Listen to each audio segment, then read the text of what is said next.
नमस्कार भैया लोग, तनही नाव का गाना सुनी तो मन के छोट बा खेसारी के मोट बा।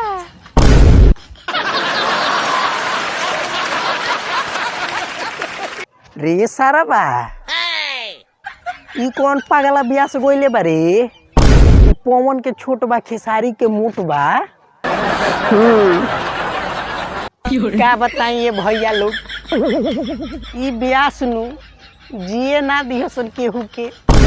ई तो बिना मतलब के पवन भैया खेसारी भैया के बदनाम करो तारसन। एक तो पहले ही से पवन भैया और खेसारी भैया में हैंग रहता, और जब तनी मुनी धीरा होता पहले कोनो भाला कर देता रसन।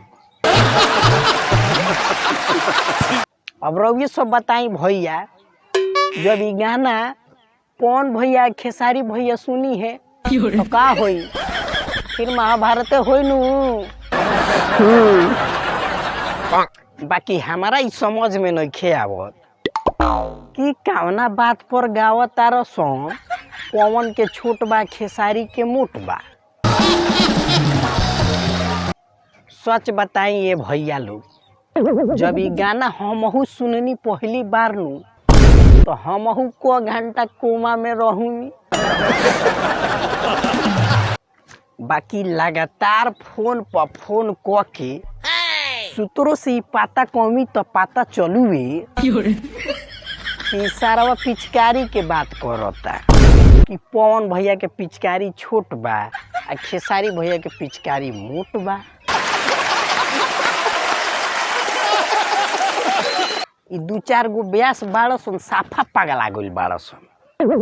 अरे गावही कर हुए तो निमन से गइले रहत सन कि पवन के पिचकारी छोट बा आ खेसारी के पिचकारी मोट बा।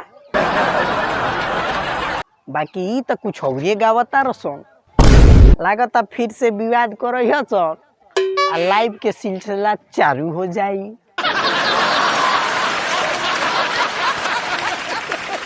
हम तो ये तने कहबे भाई लोग, कहलो के गाना गावक बा तो गावलो, बाकी दूसरा केहू के आपस में काहे विवाद करावता रहलो हो मर्दे? छापा पागले बाड़लो का? एक तो पहले ही से पवन भैया खेसारी भैया के दुनिया भर के टेंशन बा। जब वहाँ लोग के गाड़ी धीरे धीरे पटरी पे आवता पहले कोनो चाबी ऐठ देता। अब हमारा लागता कि एकदम महाभारत के युद्ध करा के मन बलू का ये भाई लोग।